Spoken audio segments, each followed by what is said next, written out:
Wind versus electricity is such a common debate when it comes to Sonic visually. Ever since the movies were introduced, Sonic in the movies had his speed or power showcased using electricity or lightning effects, which makes him look like he got access to the Speed Force like the Flash. It was a visual touch considering it's a great way for Sonic to look powerful in these films, thus showcasing his speed. Now you could say in the movie continuity, it's a result of chaos energy, but I think that's only part of the reason. Since these movies helped put the series back on the map, you know SEGA wanted to capitalize that even further in the games. So, in Sonic Colors Ultimate, there's a boost effect that has the Sonic movie effect on there, and visually, it looks really cool seeing the boost having an electricity effect over it.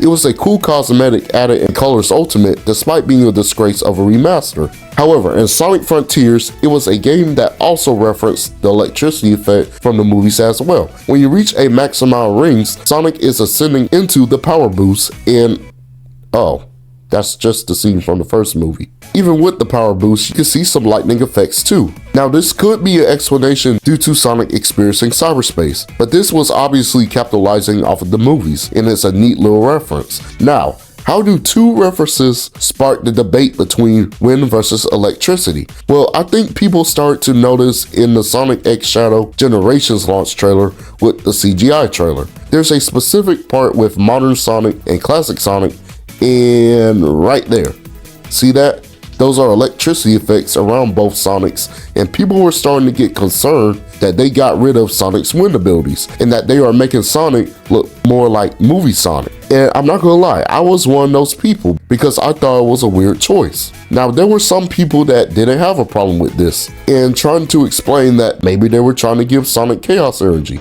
But here's the thing though, chaos energy and electricity fits someone like Shadow because he's basically a lab experiment. He was artificially created with chaos energy stored inside him. However, that's not the case for Sonic because the whole point of Sonic's speed and abilities is that they're all natural.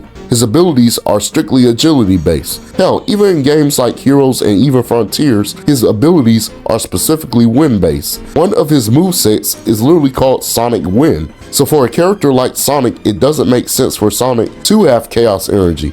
It works for movie Sonic because it's a different universe and different continuity. Paramount has a different vision, which means they can do whatever. They shouldn't intersect with the games. Now, I'm going to explain the next reason why electricity doesn't work for Sonic in the games. What is the most common theme when it comes to Sonic as a character thematically? Now, Princess, this way, please.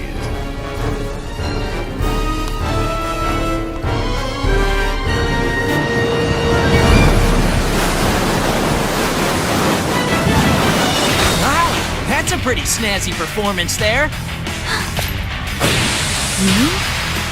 can't be.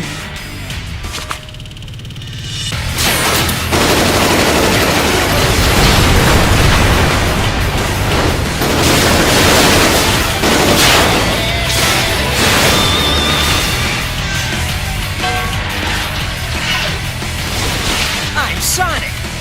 Sonic the Hedgehog! Not that irritating hedgehog again! Attack!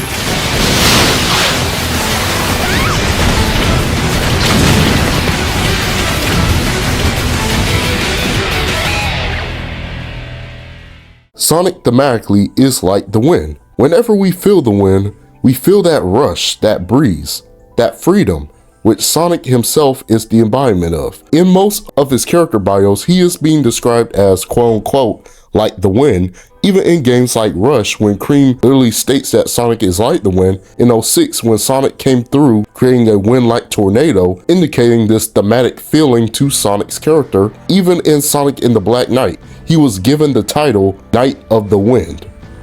Pretty self-explanatory stuff here. Even in Sonic Frontiers, the same game that had that power boost electricity effect in the Final Horizon, Sonic's movement song is called Second Wind, which, my god, this song is so good. Whenever I listen to it, I feel like it's a clear representation of who Sonic is as a character, and it felt earned with everything he went through up to that point. But I'm just yapping here. The point is, Sonic being associated with the wind is important because, as stated, it's not only an ability or part of his super speed, but an essential part of who Sonic the Hedgehog is as a character. The wind represents the freedom that is Sonic. It's unique because Sonic is a free-spirited drifter, always looking for a new adventure. Have you ever heard of the saying, "I'll go wherever the wind takes me"? Well, that's Sonic's whole motto, because it doesn't matter where he runs to next, because there's always a new adventure approaching. Now, back with the electricity.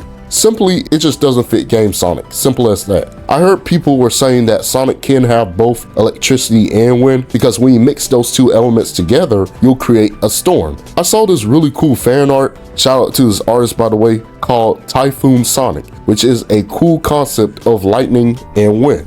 And even though this would be the most badass thing ever in Sonic, respectfully, and this is no disrespect to the artist, I still think it wouldn't make sense for Game Sonic because Sonic is already a force to be reckoned with, so adding electricity would just be even more chaotic. Now, could there be potential for something like this to happen? Yeah, if only if it was a one-time thing in a game, something more in the lines of Dark Spine Sonic. I can understand why people like electricity with Sonic's speed because of the films, and I can also see why Paramount would even make that design choice. Simply, it's just typical Hollywood 101. If you want to make your speedster character look visually pleasing, just add lightning and electricity effects. And it's not even just a movie thing. Speedsters like the Flash are associated with having electricity effects, but Sonic isn't like other speedsters. In the first issue of the DCX Sonic comic, I really love this moment where the Flash and Sonic were racing, and while the Flash was just using his speed by tapping into the Speed Force, Sonic was just straight up blitzing this man and saying that he's speed perfected. Now that's my GOAT. That is my GOAT. It just shows how these two speedsters contrast in terms of how their speed is portrayed. If Sonic since day one would have his speed associated with electricity, then he would just be like every other generic speedster. There's a reason why Game Sonic doesn't have that. Movie Sonic makes sense because it's a different universe with a different continuity. But what do you think? Do you prefer electricity from the movies or wind from the games when it comes to Sonic's speed and abilities visually? Let me know your thoughts in the comments down below because I love to hear them. And also, if you guys are new to the channel, don't forget to subscribe so you don't miss out on any future content. With that being said, have a good day, have a good night, and I'll see y'all in the next video. Peace!